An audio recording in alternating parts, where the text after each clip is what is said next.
Hola, soy Merche Moriana de merchemoriana.com, experta en gestión del estrés y te ayudo a superar la ansiedad y a gestionar con éxito el estrés. También te ayudo a desbloquear esos conflictos emocionales que te están impidiendo ser feliz.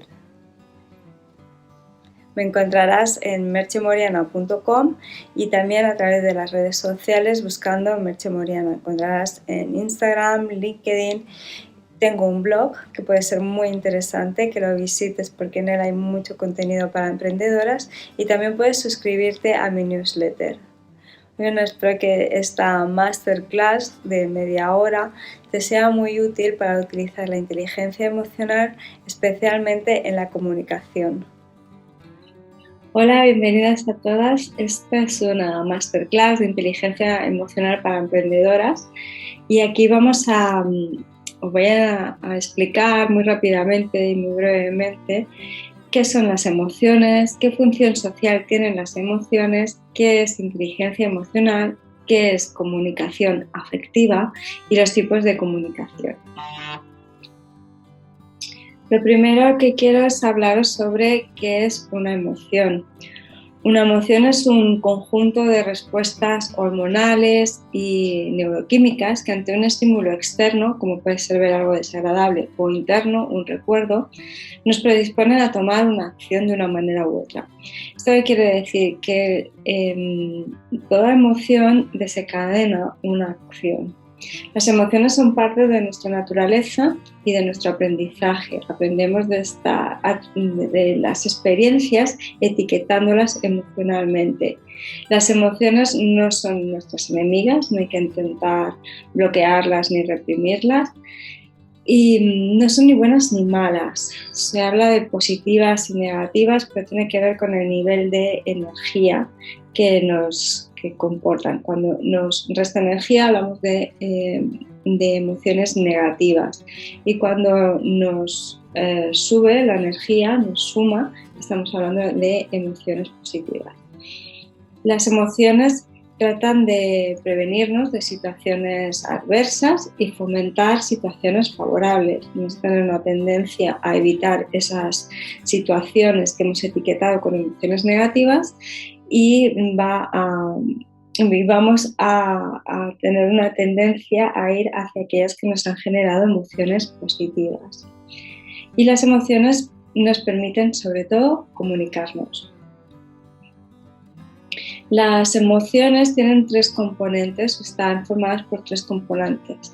El neurofisiológico, las emociones tienen un efecto en el cuerpo, es decir, hace que sudemos, que segreguemos ciertas hormonas, el riego sanguíneo, por ejemplo, cuando tenemos miedo, palidecemos, pero el riego sanguíneo se va hacia las piernas, sudamos, tenemos más palpitaciones para oxigenar los músculos en esta respuesta de huida, por ejemplo, o cuando sentimos ira, nos podemos poner colorados, al contrario, la sangre va hacia la parte superior, cerramos los puños, y también sentimos como el corazón se nos acelera, o cuando estamos alegres somos más expansivos, ¿no?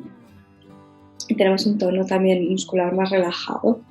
Otro de los componentes de las emociones es el componente expresivo, es decir, son las expresiones faciales, el movimiento corporal, la voz, el tono que utilizamos, son la forma en que tenemos también de comunicarnos no verbalmente. Esto está condicionado por las reglas sociales. Por ejemplo, gritar. Gritar puede ser una respuesta a una emoción, una acción tras una emoción y según el contexto puede ser socialmente aceptado. Gritar de miedo, de pánico cuando está justificado, socialmente se acepta. Gritar de alegría al ver a alguien, según el contexto está bien. Gritar a alguien porque se le está molestando, se le está riñendo, se está siendo grosero, según el contexto social no lo aceptamos. Y el tercer componente es el que se refiere a la vivencia afectiva, al hecho de sentir o experimentar esa esa emoción que supone para nosotros, si nos resulta agradable o desagradable, ¿no? Por ejemplo, la experiencia de hablar con alguien, de comunicarnos o de pedir que colabore o de negociar con un cliente nos puede resultar agradable o desagradable. De manera que esa es una vivencia particular. Para mí puede resultar agradable, para otra persona puede resultar desagradable.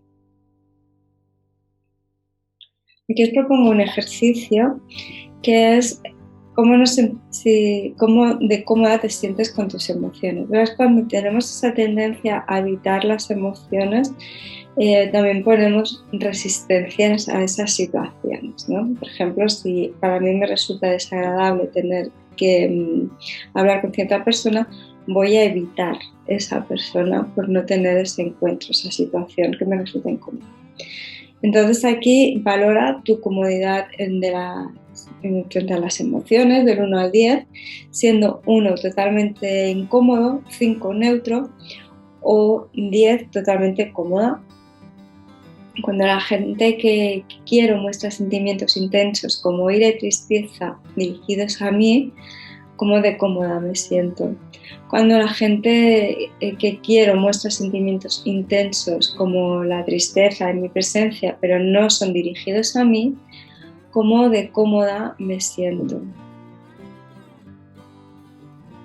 Cuando estoy enfadada, cuando estoy triste, cuando estoy feliz. Cuando permaneciendo en este momento presente, simplemente estando en tus pensamientos y sentimientos o van emergiendo, cómo de cómoda te sientes. O simplemente escuchando y estando al lado de alguien que está expresando emociones sin intentar ayudar a arreglar la situación de esa persona, cómo de cómoda te sientes. Busca tu puntuación final. Pero sea cual sea, tu tolerancia emocional se irá desarrollando a medida que vayas experimentando tus propias emociones.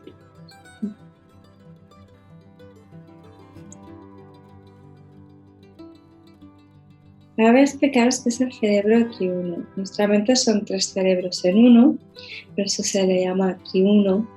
Y está compuesto por un primer cerebro que es el reptiliano, que es el encargado, es el más antiguo, nuestro cerebro más primitivo, y está encargado de las funciones de autoconservación y de los mecanismos, como respirar, pestañear. Después tenemos el cerebro mamífero, que está encargado de las emociones, con su sistema límbico, y es donde estaría la amígdala, que es la que da la señal de alarma frente a una emoción o una situación que sentimos, especialmente cuando son negativas, da la alarma. Y por último tenemos el neocórtex, que es el responsable de nuestra capacidad de razonar, ¿no? Del pensamiento, de reflexión, de pensar qué va a pasar, las consecuencias que tienen. El problema que surge con estos 3 cerebros es que tanto el cerebro reptiliano como el cerebro mamífero responden de una forma instintiva a los estímulos que consideran peligrosos. La amígdala apenas necesita 1 milisegundo para dar esa alarma general a nuestro sistema. Esto es lo que se llama reaccionar. Y mientras que nuestro neocórtex necesita 10 milisegundos para responder, para sopesar el acontecimiento, las consecuencias, las propias emociones y los pensamientos que han surgido, ¿no? Y qué pensarán los otros. Y esos 9 milisegundos de distancia marcan esa diferencia entre reaccionar y responder.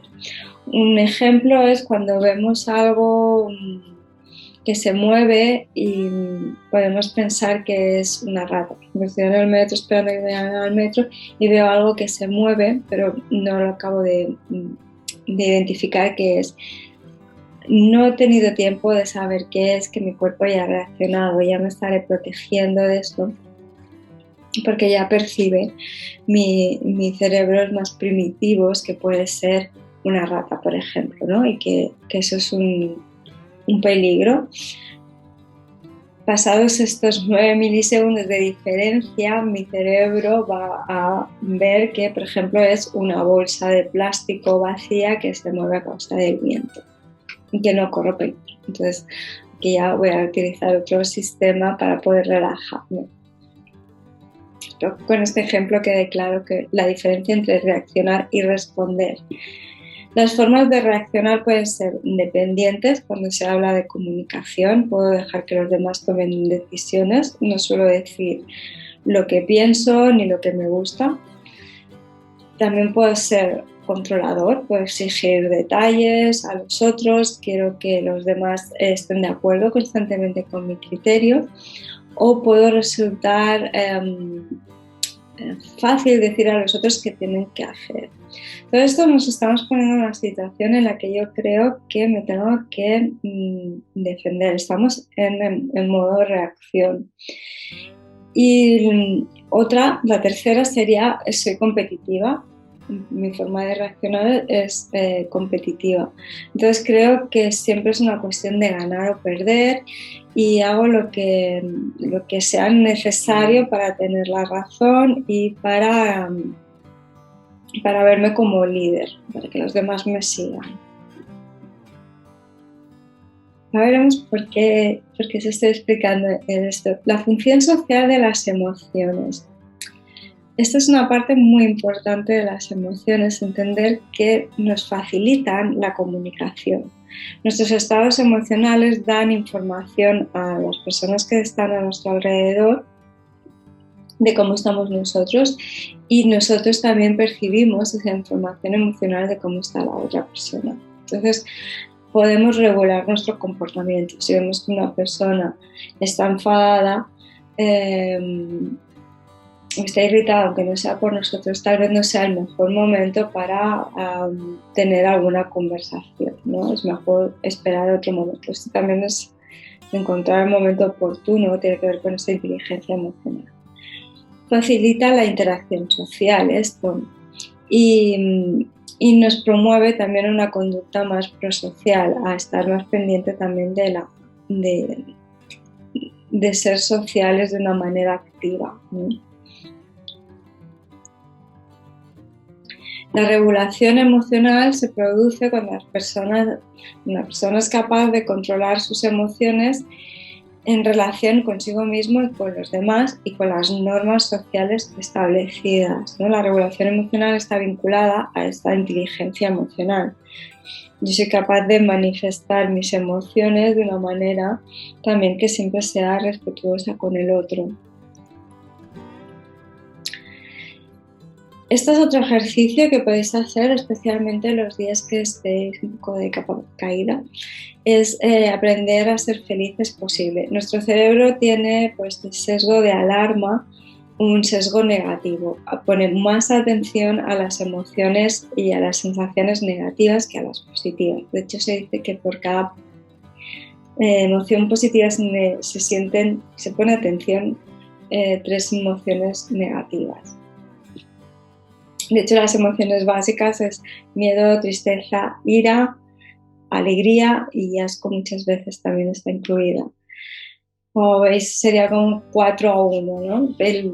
La media, sin embargo, con 3 suficiente. En este ejercicio se trata de escribir, por ejemplo, 5 emociones negativas que hayas tenido recientemente y en el otro lado, a la derecha, por cada una de estas emociones negativas que has percibido, escribir 5 positivas, que salgan de ellas, 5 sentimientos positivos. Y así poco a poco se va entrenando también nuestra atención en las sensaciones y emociones positivas y no nos queda ese pozo que al final del día hemos vivido más emociones negativas que positivas, porque no es cierto. Normalmente la mayor parte de nuestro tiempo estamos viviendo emociones muy neutras, bastante neutras, dentro del rango de lo neutro. Sin embargo, como ponemos mucha más atención en lo negativo, nos queda más grabado en la memoria que estas emociones negativas. La inteligencia emocional es en los años 90 aparecen de la mano de Salovey y Meyer. son los psicólogos, que definen la inteligencia emocional como una habilidad para procesar la información emocional. Daniel Goleman es el que se dedicó a divulgar esta teoría. Por eso cuando se habla de inteligencia emocional, sobre todo se habla de Daniel Goleman, pero fueron estos dos psicólogos los primeros y a quien se les atribuye la definición de inteligencia emocional. La inteligencia emocional implica la percepción y expresión emocional, es decir, la habilidad para identificar las propias emociones y la de los demás y la capacidad para expresarlas de una manera precisa. También facilitan la emoción, la parte emocional de nuestro pensamiento, la capacidad de utilizar las emociones para tomar decisiones o para hacer juicios de valor, así como la solución de problemas y la creatividad, es la habilidad para ser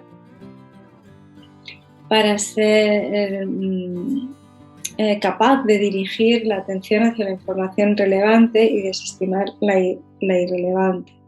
Por ejemplo, el no quedarnos enganchados en una emoción negativa. Permite que podamos tomar una decisión y avanzar. El conocimiento y la claridad emocional, la capacidad para comprender y analizar la información emocional, comprender las causas que originan las emociones que estamos sintiendo y las posibles consecuencias. Y la destreza para etiquetar correctamente las emociones que se están experimentando, comprender de la evolución y transición de estos estados emocionales. Quiero decir que si yo ahora estoy muy irritado y sostengo esa emoción, al final voy a acabar más que irritado, enojado. Luego haremos un ejercicio para ver cómo se dan estas secuencias emocionales.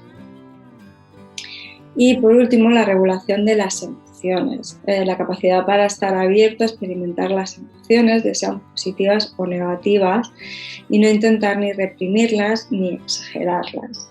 Y la habilidad de manejar y regular tanto las propias emociones como las de los demás.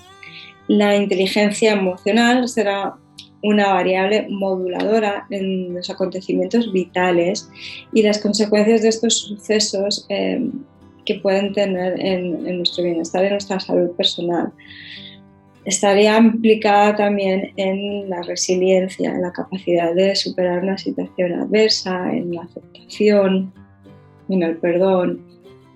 Las personas con alta inteligencia emocional, por ejemplo, son más habilidosas para establecer y mantener una mejor calidad de sus relaciones interpersonales y establecer estados de ánimo también más óptimos, más positivos, más optimistas, por decirlo así, para sobreponerse también a las situaciones cotidianas de día a día, ¿no?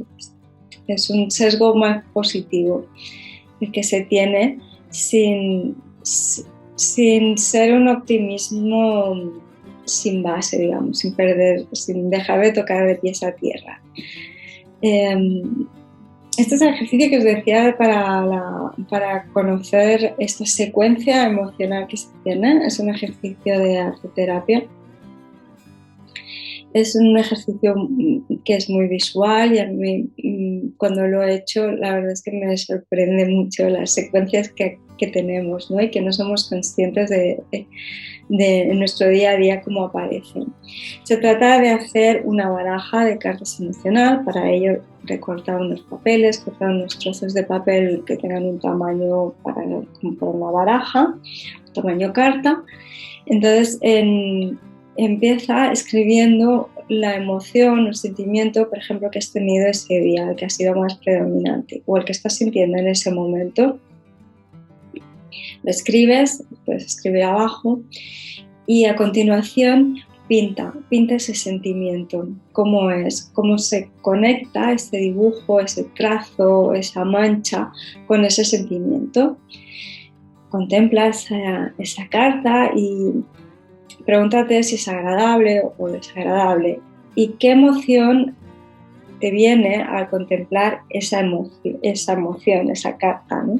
¿Qué emoción sale al contemplar esa carta? Y repite la acción. Escribe la emoción que te ha parecido y píntala, recréala. Y a continuación lo mismo, pregúntate si te resulta agradable o desagradable y qué emoción te despierta esa emoción. Verás que si tienes 4 o 5 cartas, cuando finalices, pregúntate si esa secuencia de emociones suele aparecer. Es decir, si yo me siento resentido, al principio acabo sintiendo herido, me acabo sintiendo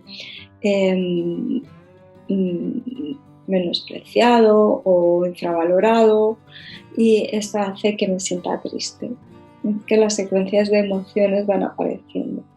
Las emociones son muy rápidas. Normalmente una de las cosas que nos cuesta es tener un vocabulario emocional. Para eso hay varias opciones. A mí la que más me gusta utilizar es esta rueda emocional y entender eso, que todos tenemos un tono emocional. Podemos ser personas que somos ya de una templanza, o podemos ser más irritables por sí, o tendemos a estar más a disgusto o más triste. Nos va a ayudar a la hora de tener que hablar con una persona, conocer ese tono emocional. El siguiente bloque es la comunicación afectiva. Y en esta el diálogo. Como emprendedoras tenemos que utilizar la comunicación como herramienta para todo. Necesitamos tanto dialogar con colaboradores, con clientes, con proveedores. Entonces necesitamos que esta comunicación sea efectiva, lo que nuestra comunicación está teñida de ese tono emocional que tenemos y de nuestra propia reactividad. La reactividad es, como hemos visto antes, ¿no? Puede ser pues más pasivo, o puede ser más competitivo. Entonces, entender cuál es nuestra propia historia, cuál es nuestra parte emocional y cuál es la de la otra persona. Eso es inteligencia emocional. La comunicación emocional se da en las relaciones entre las personas. Somos personas, somos animales sociales, vivimos toda parte en sociedad, necesitamos estar constantemente comunicándonos. Y sin embargo, lo que conlleva este uso de la comunicación es que es una de las fuentes de más estrés. A través del lenguaje también creamos las experiencias que vivimos, creamos nuestra propia realidad. Y los problemas surgen cuando nos olvidamos de que las historias que estamos construyendo son solo historias de nuestra mente, ¿no? De cómo hemos percibido las cosas. Y hay formas de hablar que crean realidades, y estas realidades pueden ser fragmentadas o pueden generar incluso separación.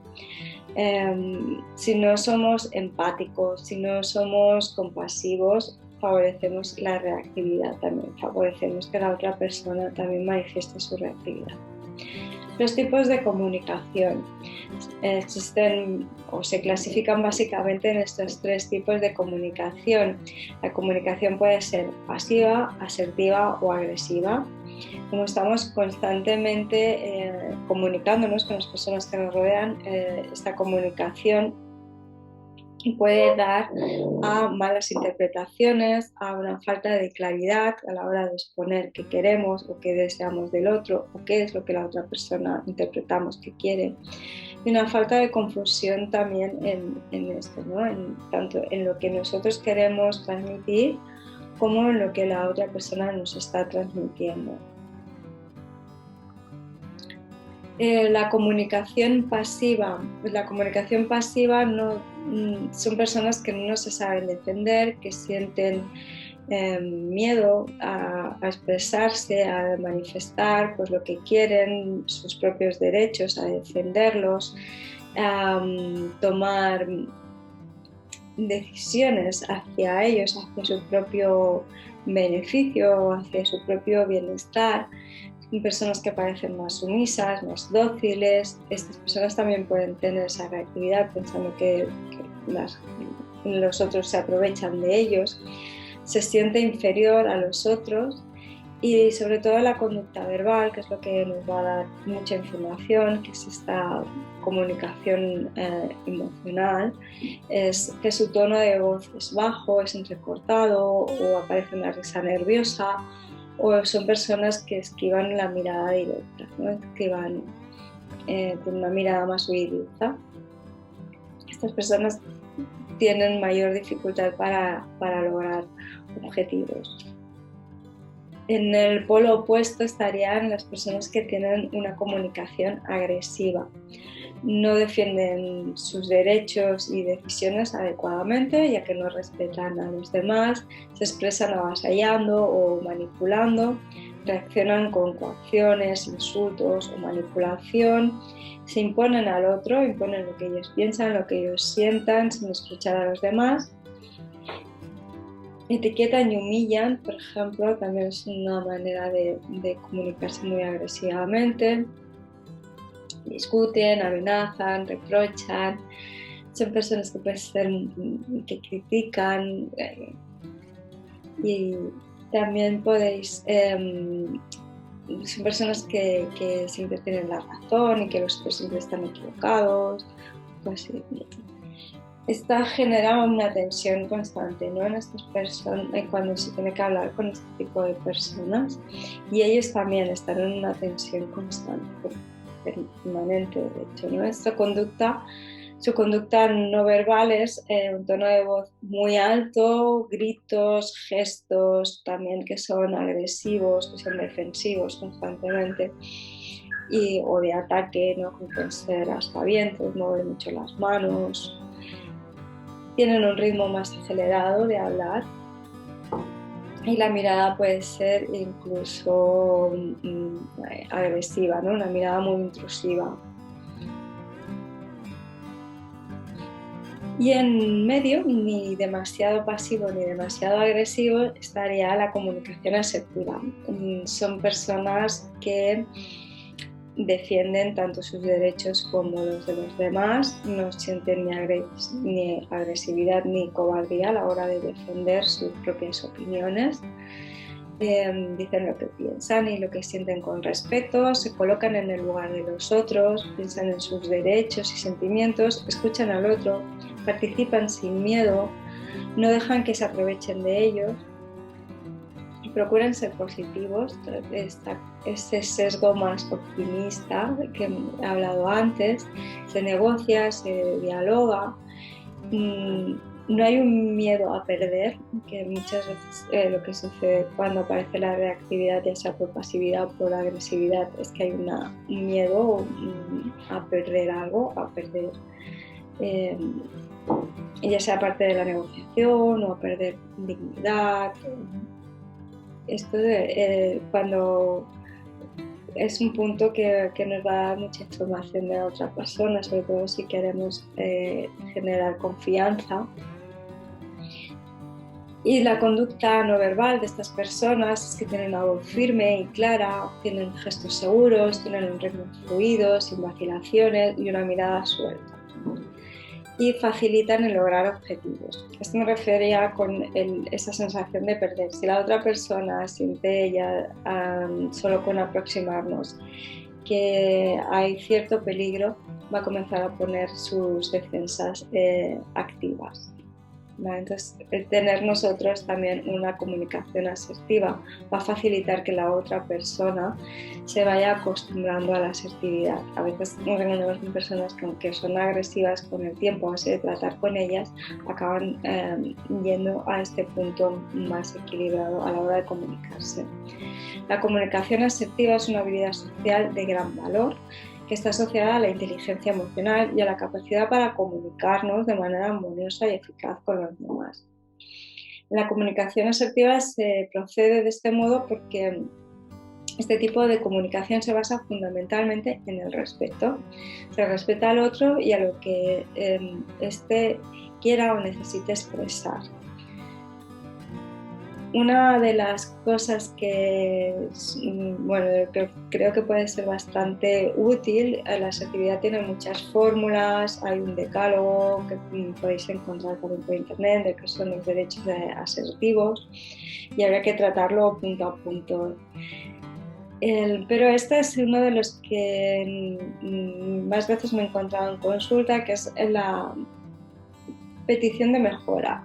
Es decir, cuando quiero pedirle a alguien algo que en el fondo me está molestando. Esto nos causa a nosotros también, si no somos asertivos, reactividad. Entonces, en lugar de hacer una crítica o de pensar que voy a criticar a otra persona, ya ponemos este sesgo positivo diciendo que vamos a hacerle una petición de mejora en la relación, de mejora en la comunicación, de mejora en el ámbito que queramos.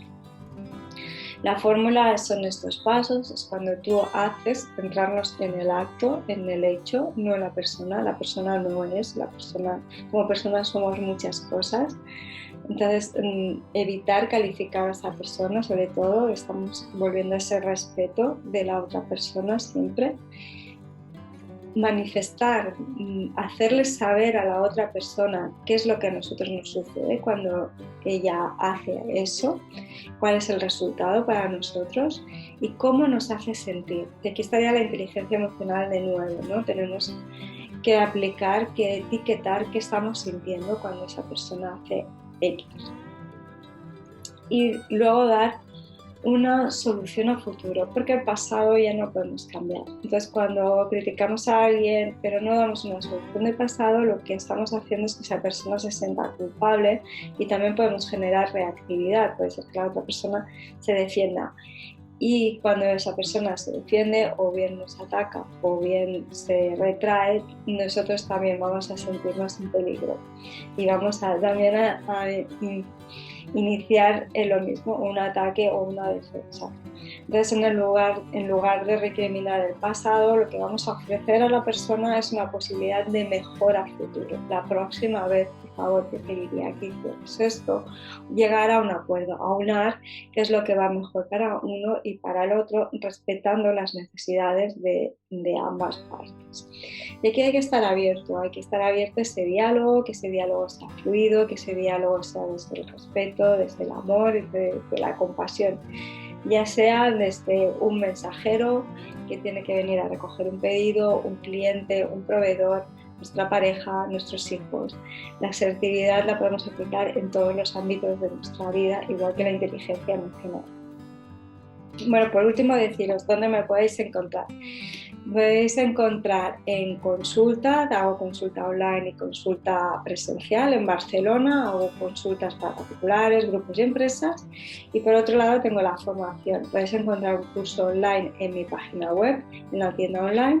También deciros que hago un taller de 6 semanas, este es un taller online donde estaríamos así en formato de masterclass, pero viéndonos, y se acompaña con un cuaderno semanal para trabajar cada semana cosas relacionadas con el estrés, como puede ser la comunicación. Y por último tenéis los cuadernos de crecimiento consciente que también están en mi página web, que son unos libros de ejercicios que encontraréis de inteligencia emocional, otro es de autoestima y otro es de crecimiento también personal, pero basado en los chakras. Tenéis toda la información en merchemoriana.com, me encontraréis en Instagram, en LinkedIn y en 1000 sitios más, solo buscando Merche Moriana. Y por último, por ser de mujeres emprendedoras, me gustaría ofreceros un 20% de descuento si participáis en el próximo taller de 6 semanas online de Transforma el estrés en positivo. Las fechas no las tengo cerradas, pero si estáis atentas tanto en Instagram como en la página web, pronto lo pondré en abierto. Y si no, tenéis la posibilidad de suscribiros a mi newsletter y así recibir la información directamente a vuestro mail. Bueno, espero que os haya sido útil esta cápsula y cualquier duda, cualquier consulta que tengáis, me podéis también escribir a hola@merchemoriana.com.